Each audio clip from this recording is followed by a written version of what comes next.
Good morning, or good evening, or good night. This is Anai Clemens from Freelancing as a Female Photographer from the blog Flow Palace. This will be the third episode of this podcast. I had left it for a while, and then friends started asking, like, hey, when is the third one? Because I thought it was very useful. I think you have very good tips and lots of experience, and that motivated me to make a new one, because I'm actually often thinking about this one will be great, because there are groups of themes to discuss very specifically, and today the theme is prioritizing. I think prioritizing is one of the most difficult things, but the most important of all. As a freelancer, nobody's pushing you to do this or do that. Your clients will ask, when can this be ready? But still, you have to decide at which moment of your day you're gonna work on it. First have breakfast, or first work, or first shower, or work later, or work in the evening, and in the morning go for coffee with a friend. All of these things you gotta decide. And all these micro decisions can cause a lot of stress if you don't prioritize correctly. Many of the people that started working as freelancers chose for this because of the freedom that is attached to such way of working. But with freedom, that is a superpower, comes a lot of responsibility too.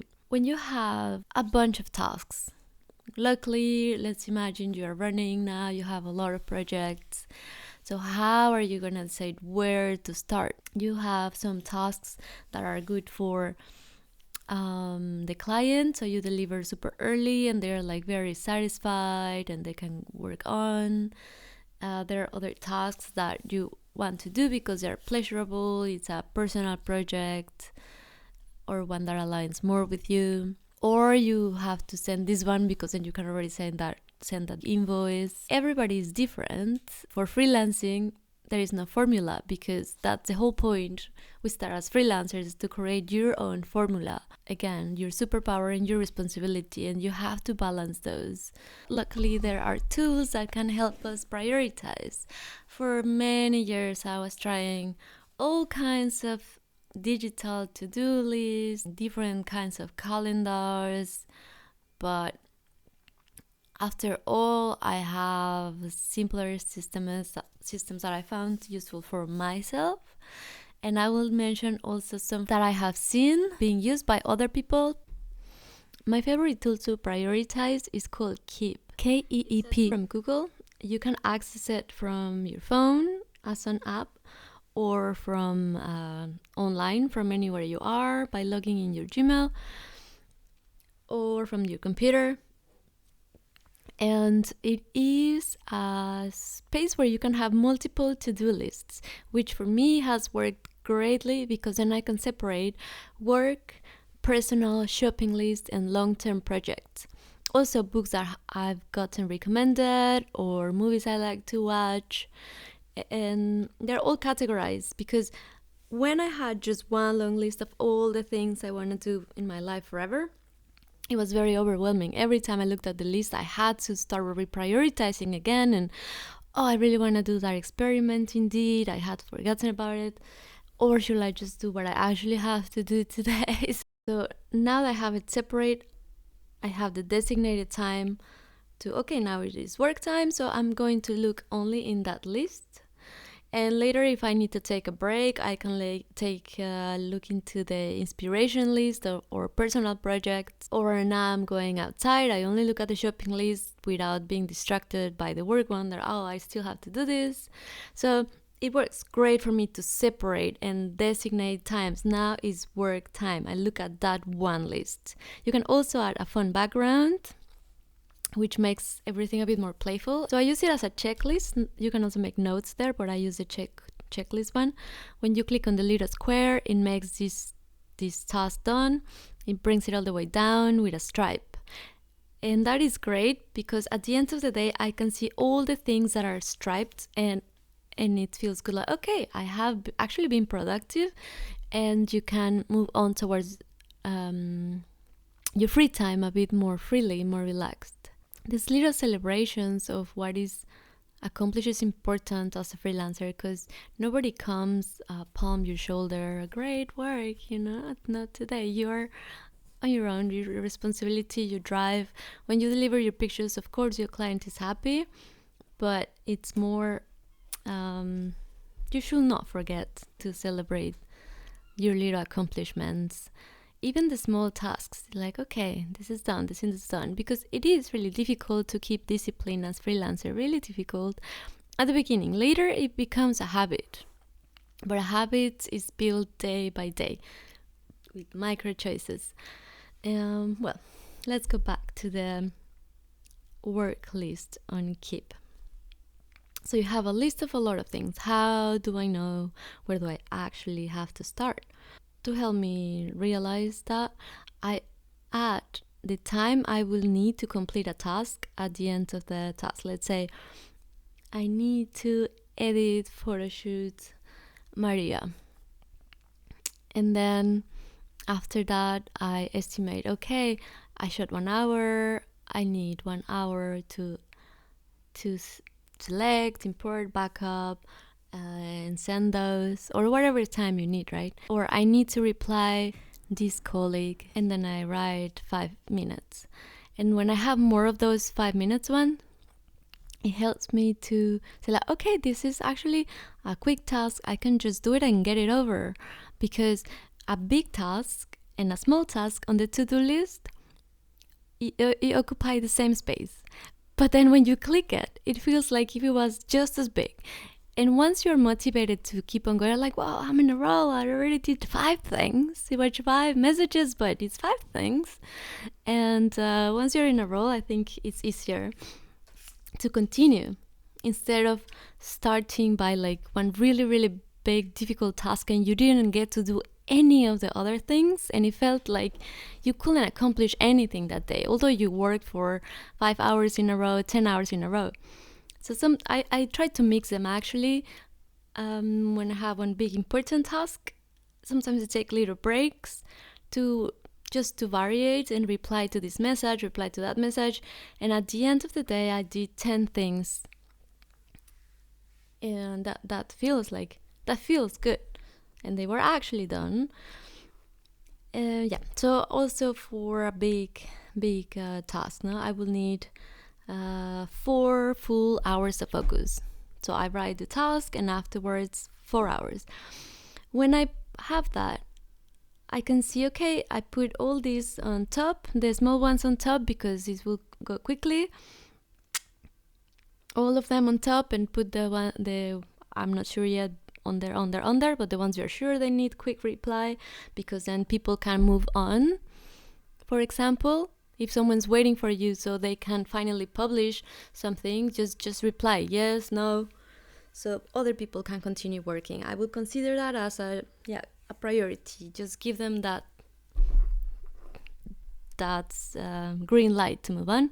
This tool allows you to drag things around from up to down, and you say, I thought this one was for next week, but then my client calls, actually it would be great if you could deliver on Friday because we have a big event where we want to have it printed.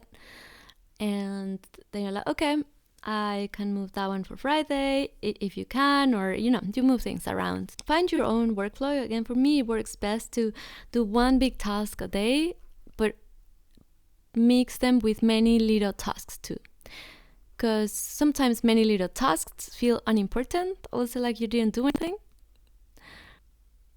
but you did, and the mix is just great. You feel, okay, that really felt like an accomplishment. I could focus for this long time, and the other ones didn't need any focus, they just need action.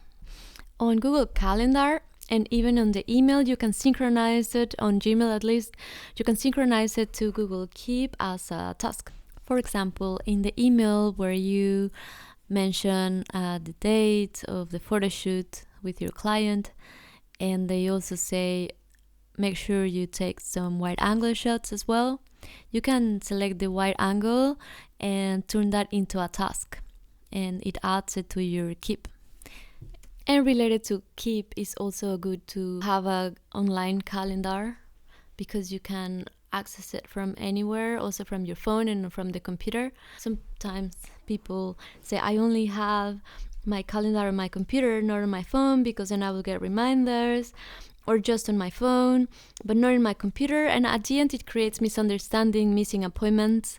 So you can always turn off the notifications if you don't like it, but I will always have access to my agenda, because maybe you're in the train, you meet this client from 10 years ago and say, oh, actually on Friday I have this campaign discussion, can I suggest you, or you want to call before that at 8, and then you write it down right there. You don't want to miss it, like, oh yeah, sure, let's email about it, and it never happened. I like things to happen. As a freelancer, you have to make things happen because you have to be present.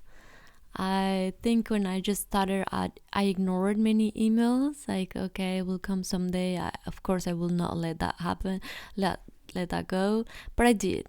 So, and now it really works much better for your business to be present. And yeah, immediately add the appointments in your phone. And all these things seem so obvious, so obvious, but knowing is very different than doing. Very different. It's just like smokers often know, okay, this is not good for me, but do you have a lighter?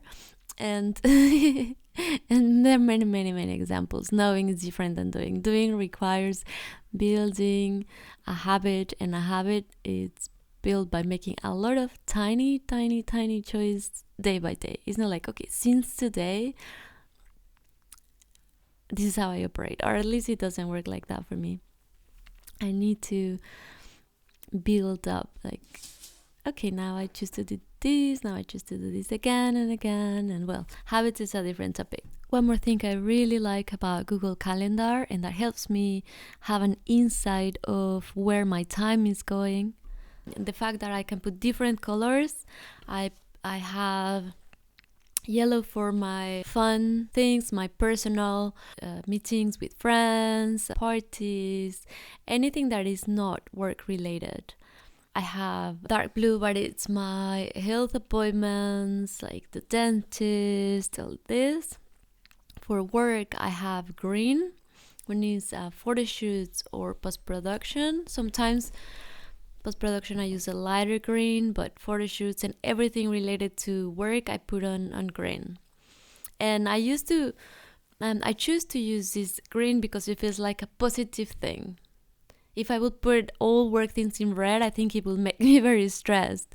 I only put things in red when is sometimes a deadline of an open call, because if it's not that day, it's never, or certain bills that I have to pay only that somehow before that day, and there are no reminders or automatic payments, so I have to do it. Then only then I use red, but I try not to, because then I will ignore it too. Yellow because it feels bright and like sunshine and fun, so that one I use for my friends and parties. Pink I use for mostly house things, personal things. On the calendar, when you make an appointment, you invite someone else, you just add to the email when you're writing a meeting at 12, then you say invite. It says invite guests. I put the email of the guest, my client or my potential client, and also get an email, okay, tomorrow at this time, do you accept? They say yes, and it adds it to their calendar. So like this, you have a lot less misunderstandings of, oh, I thought it was 12, I've already done at 10, well, now the next time is in 2 weeks. And just easy workflows, less misunderstandings. I like paper lists too, to get it out of my head. But sometimes I don't carry my notebook, so I need to have anyway something on my phone that I can access anywhere. If you are the kind of person that actually prefers to-do list on paper, do it. I love it too. The feeling of scratching the pen, actually this is done, it feels amazing. Breaking the to-do list afterwards, amazing. Maybe add some colors to it, or make sure that when you're writing the tasks, you're enjoying it. The calligraphy, all these little joys make a beautiful day, I think. Like, the little dance on the paper. Some tasks are super boring, but writing nicely while you're thinking about this task, how gonna do it, how you're gonna feel afterwards. Feels good. And I do, to prioritize, sometimes write numbers on them. Like, okay, of all of these that I just wrote randomly because that's how they pop up in my head, which one do I need to do first? And even if it's in the bottom, I put 1 and then the 2, 3, 4, 5, 6, and like that. Because if you have ADHD, I don't know, maybe not, but the ideas will pop up when you're making the list randomly, so you don't know, okay, which one do I write first? Because all of them will pop up at once and you'll end up doing nothing. So just write them down and organize them after by adding numbers. Everything seems so important. How do I know where to start? That is all about prioritizing, right? So again, figure which tasks are the ones that if you will not do that one, you will lose a client, because either you are already late or it's a client that on the long term will mean a lot, even if it's a small project, but they are leading you to a lot of other projects. So kind of, give your most important client the most weight. Sometimes it's not the best paid one, but the one that in the long term is the healthiest for you. I am very strict with my deadlines. If I say I'll deliver tomorrow, I'll deliver tomorrow. But sometimes if it's out of your hands, whatever happens, or it's just a lot more work, you can always email the person and say, unfortunately, it's not gonna work for me to deliver it today. Tomorrow by noon, you will have it. And make sure that is true, because otherwise your word is not worth anymore afterwards. And you cannot use this too often, and don't get used to using it too often. If you say tomorrow, deliver tomorrow, stick to your deadlines. For me, it works in one day to have a balance between big and important tasks mixed with small tasks and playful tasks, as well as quick ones that will have an impact on the long term. So a project, delivering it today, finishing it, sending the invoice, it's a big one. But also replying to this client that asks for a sample of a campaign like that is very important, because that one will give me the work for next month or next year even. So a mix of those is what works the healthiest for me. Not just today I only do this and tomorrow is only replies. I think it feels more natural and playful, which is important to me, to have that variety. Since we're talking about prioritizing, finding the balance between the priorities of your life among work, personal life, personal relationships, family, health, alone time, romantic time, all of this. How do you prioritize also? In the past years, especially not when I just started, but afterwards, when I was already starting to be like seriously full-time working this and having actually a lot of clients, I took all the clients and I had no time at all for my friends anymore, for my family anymore, for myself anymore. It was only work, and it felt like, okay, I am my work. Wherever I go, I am still connected with my friends. Even if I don't see them 5 years, they're still my friends. The same with family. Family will always be there forever. And I took some of them for granted. And afterwards, I realized that work, it is indeed very important, and I'm very passionate about it. And I think you should too. Otherwise, maybe find something that you are passionate about. But it's important to say, like, okay, for today I did enough related for work, and now I'm gonna have playtime with my cats, with my partner, with my friends. Go to that birthday, say no to that photo shoot on that day, because I know I can do it I suggest another date, and then I am able to go to the birthday of this friend who is a very important person for me. Or I will not take that project on that week. I will have a more stressful week afterwards, having 2 projects, but then that one week I will travel to my family. And I would really suggest to make time. But again, don't lose the habit that you're only going for coffee and then you don't do your work anymore. It's like, first you keep yourself healthy. That's priority number one. Otherwise, nothing else works. You need your body and your mind healthy. Invest time on taking care of your body and your mind. Priority number one. Good food, nutritious food, not a lot of food necessarily, but nutritious food, like hennep and anything. Iron is important for energy, B12, so you don't get sad. It's normal to be sad, but I mean, anyway, B12, make sure you have enough vitamins. Move. As a photographer, I think you will move. Is a very physical work. You sit and stand and make funny angles to have the right shot. But still, if you have many days of editing in a row, make sure that before getting to the computer you make a walk, or afterwards you do something active, because you will feel it in the long term. Have a good chair, all these things. A very important part of prioritizing also is learning to say no. By saying no to some things, you are respecting your own time and the time of others by giving it only when you actually want to give it. I think that is a respectful thing. But of course, sometimes someone will need you and you still need to give it. But I mean, it made a big difference in my life when I had, let's say, 20 clients that were small little projects every time, here and there, very sporadically also, but at the same time always kind of present.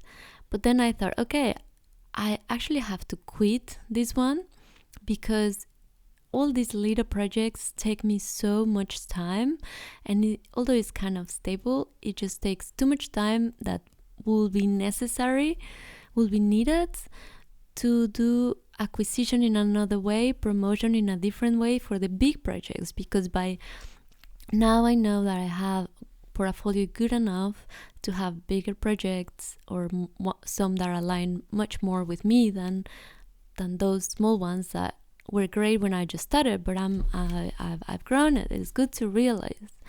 And I quit those, and suddenly there was this a gap of finances for a little bit. Like, okay, now I'm missing those, but now I have more time to put that time in promoting this, and it did work afterwards. I have less clients but bigger projects, healthier for longer term, for my finances, for my time, projects that were appreciating me, and I appreciated them. Very professional ones too. But I had to make the choice of prioritizing those larger projects by seeing that I was not a starter anymore. Many things I have figured out myself, but many also I learned from trainings that I went to. I'm just very curious of all the things that I don't know, because sometimes like, okay, probably there are missing things, but how do I know what I don't know? So I get into a lot of things to learn anything. I remember one of those tools was by a coach, and afterwards I kept on hearing it everywhere, this Eisenhower matrix. And it is about deciding what is important, what is urgent, what is not urgent, and what is not important. So just Google Eisenhower matrix template and you will have this square. And then what is urgent and important, then you gotta do it. What is not urgent but important, you gotta schedule it. What is not important but urgent, you gotta delegate it.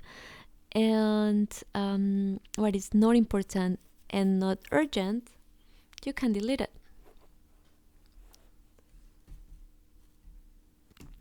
Although on my Keep tool, I have a special list for those things that might not seem important and not urgent, but they will be great as experiments where I could learn or just play, which playtime for me is super important to develop my artistic skills, discover techniques, connect in different ways.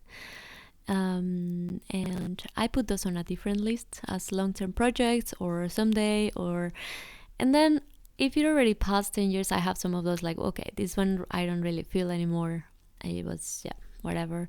I do delete them, and it feels great to also get rid of some things. Some will have been great, but it's just not the right time. It just takes too much effort, and I'm just not driven enough to make it happen. Also, I let it go.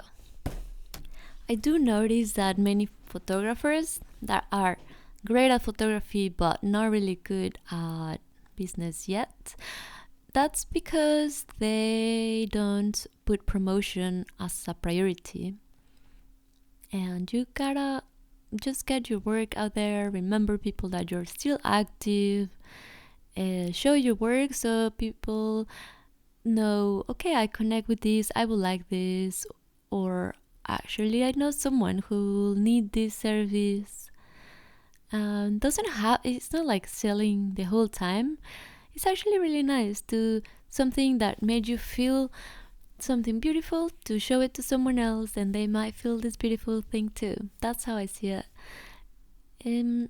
Or that will give you more projects that you will enjoy making. And I mostly do share the images that are aligned with my soul, let's say, with my core, what I enjoy, not only about what will translate into money, because I think money needs to be a natural consequence of doing what is important to you, to your soul, what you are good with, what helps others, all the mix of that, a consequence of that. And yes, pricing is a whole different topic, but it's not the only thing you should do it for.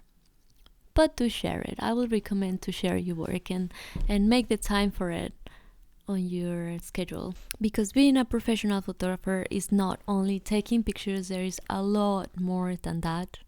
Not whenever you are taking pictures you say, oh, I'm working. No, there's administration to do, there's promotion, you have to update your website, or you will not be able to survive as a professional freelancer. You then will have a beautiful hobby. And administration will need to be a priority whether we want it or not. All against our will, it needs to be a priority to make sure to have all your tickets together in one box, a happy box, decorated nicely so it doesn't feel like a terrible thing to do. And when it's the deadline approaching, write it on your calendar before it is the deadline. There's like, okay, from now on is 1 week or 2 weeks to administration. Then you know you have to start. And when you're bored of whatever task, you can do 1 or 2 bonnages, and tickets, and work those slowly in place of all at once. At least it works better for you all at once, but just it is a priority, administration. Something that will prevent long-term big trouble. Just prioritize that one. And I really appreciate your attention. I love to share these things. It makes me also realize my own systems that sometimes I don't think I have any, but I do, apparently. Speaking of systems, one last tip.